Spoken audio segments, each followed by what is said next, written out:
养老？哎呀，知道你年轻，对这个话题不感兴趣，不想听。但是加拿大养老福利呢，其实真的是大家特别容易混淆的内容。为什么这么说呢？因为说实话啊，我在做这期视频之前呢，也是基本没怎么弄清楚的。为啥？这你怎么还问啊？人家还年轻嘛。总觉得养老是太久之后的事情了，但是查了很多资料之后，我才明白，其实很多事情我们是应该提前了解和准备的。别临近退休才抓瞎，抓瞎就是两眼一抹黑，还不明白？哎呀，总之这期视频观看10分钟，帮你少走弯路数千里。跟着静香继续往下看吧。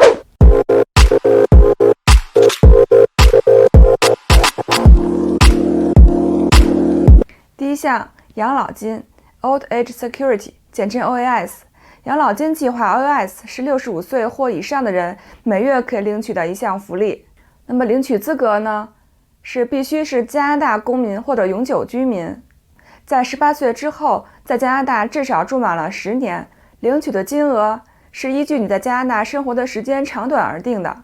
在18岁之后在加拿大居住达到40年，可以领取全额的 OAS 福利金614.14加币。但如果个人收入超过128137加币，就不能领取养老金了。即使你有工资或其他收入来源，你仍然可以领取养老金。如果你离开加拿大，你仍然可以收到养老金，但是为期只有6个月，6个月后会停止。那如果移民加拿大的人想回原居地养老，能否领到加拿大养老金呢？如果你符合18岁以后在加拿大居住20年以上的条件，就有资格在离开加拿大6个月之后继续领取养老金。这也保证了在退休后想落叶归根的人继续在中国领加拿大的养老金。第二项，保证收入补助金 GIS。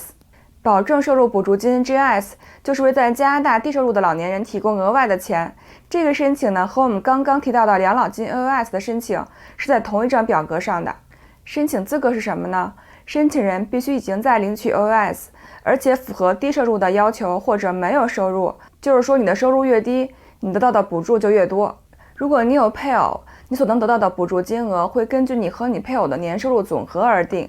因为年收入每年都不同，所以申请人必须每年都更新申请。这就要求你必须每年都在4月30日之前报税，才能连续获得这项补助。如果离开加拿大，离境后仍然可以继续领取6个月，6个月之后会停止发放。离境后又返回加拿大，则可以重新申请。第三项，配偶津贴 Allowance。 一个家庭仅一人领取养老金 OAS 的低收入夫妇可以申请这项额外的补助，今年是家庭收入低于34416加币。申请资格，你的年龄在60到64岁之间，你的配偶的年龄是65岁或65岁以上，你的配偶领取养老金 OAS 和保证收入补助 GIS。 你是加拿大公民或者永久居民，你在年满18岁后在加拿大已居住至少10年。这项补助等你达到65岁之后你就无法领取了，但是可以申请自己的养老金 OAS 了。第四项， BC 省老年人补助金 Seniors Supplement。 如果你在 BC 省领 OAS 和 GIS， 那么可以同时申请这项 BC 省的老年人补助金，也是需要符合低收入的要求。这项福利无需申请，会自动发放。申请条件呢是65岁或者以上，领取养老金 OAS 和保证收入补助金 GIS， 居住在 BC 省。如果年龄是60到64岁之间，同时领取配偶津贴和遗嘱津贴的人也是可以享受这项福利的。听完以上几项，你是不是快晕了？就是不知道自己能领多少钱？那就看一下这个表格做个参考吧。5. 加拿大退休计划 Canada Pension Plan CPP。 加拿大退休金计划始于1966年，设立的目的呢是为保障供款人在年老退休时，或者因伤残而失去工作能力或去世时，他本人及家人不至于陷入经济困境中。这是一个集合了由雇员、雇主、自雇人士的供款及加拿大退休金计划投资基金所投资的收益，除魁北克实行 QPP 外，在加拿大其他各省均有实行。无论受雇或自雇人士都必须将所赚取的工资的一个百分率供给退休金计划。雇员雇多少，雇主也要供同样数目的款项入雇员的退休金计划户口内。如果是自雇人士，就要负担全部的供款，供款越多或年期越长，则将来可领取的退休金金额会越高。CPP 上缴呢也是有上限的，如果当年收入不足3500，则不需要交纳 CPP。这个退休计划有点类似于中国的社保里的养老保险。6、80年票 Senior Bus Pass Program。加拿大的公共交通费用还是挺贵的，没有折扣的单次车费依据距离不同，要2到4加币，月票也要100多加币起。80年票津贴是提供给低收入长者以及伤残人士的福利，持此证呢，可以于1年内无数次乘坐巴士、天车以及水上巴士，费用为45加币，每年的1月1日至12月31日有效。申领资格是什么呢？年龄在65岁或者以上，已领取联邦政府保证收入补助 GIS。 年龄在65岁或者以上，但在加拿大没有住满10年的低收入人士，年龄在60到64岁之间，已领取联邦政府的配偶津贴，或者是年龄在60岁以上，正在领取 BC 省的福利金，以及年龄在60岁以上，配偶在领取 BC 省的残疾人士福利金。这项福利被批准后，每年会寄信给申请人，要求提供资料来确认下一年是否可以继续使用。申请网址我放在描述栏里啦。第7项 BC 省补贴房屋。这个福利呢是为低收入家庭而设立的，其中包括长者、智力或身体有残障的人士、无家可归或面临无家可归者、逃避家暴的妇女及儿童、原住民人士及低收入家庭。申领资格呢，一个家庭是最少有2个人，包括一个子女、55岁或以上长者，或者夫妇双方至少有一个是55岁以上，身体有残障，能过独立生活，领取残障津贴，或者符合资格领取残障免税额的人士，面临无家可归的低收入单身人士或配偶。长者的家庭收入上限为58000加币，资产低于10万加币，有报税。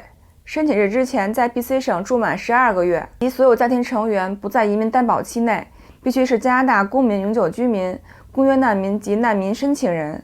申请时呢，你可以填写你想居住的区域，但是最多会被分配2次房屋，若2次都被你给拒绝了，申请就会被终止了。但是在1年后呢，可以重新申请。第8项 BC 省长者租房居住协助计划。这项计划跟上一条的区别呢，是需要申请人自己去找房子租，是帮助 BC 省低收入至中等水平的收入的年长人士减轻他们的租金负担。每个月以现金形式资助年满60岁或以上，由自己支付租金的 BC 省居民。申请资格呢是年满60岁或者以上，申请日之前在 BC 省住满12个月，是加拿大公民、永久居民或者国际公约难民。每个月家庭总收入 30% 或以上用来支付住所的租金。这项津贴是怎么计算的呢？这项津贴是补贴你总收入 30% 与租金之间的差额的 35% 至 90%， 但不管你的实际租金是多少，这个计划会设定一个最高的租金水平作为补贴金额的上限。根据2019年大温地区的平均收入水平，单身人士最高租金为765加币一个月，与配偶同住最高租金为825加币一个月。9、本地生活方面呢，BC 省不少餐厅、商店、健身中心和电影院呢，都会定期给予老年人部分优惠，钓鱼啊、野营牌照和公园门票呢，也可以享受折扣。部分院校呢，也为老年人提供免费的电脑、运动等课程。这样看来呢，加拿大大多数养老补贴呢，都是有条件的，不是所有的人都有资格享受每项津贴的。即使有资格享受，也不一定能拿到全额。以上我提到的都是加拿大最基本的政府福利。如果你可以在退休前做好自己的额外的个人财务计划，做了正确的投资管理，才能确保老了的时候在财务方面高枕无忧。看完这期视频之后，你是想在加拿大养老呢，还是想落叶归根呢？喜欢我的视频就请给我点个赞，订阅我并开启通知小铃铛吧。我是静香，愿与你探讨北美华人生活和文化，欢迎留言讨论，我们下周6见啦！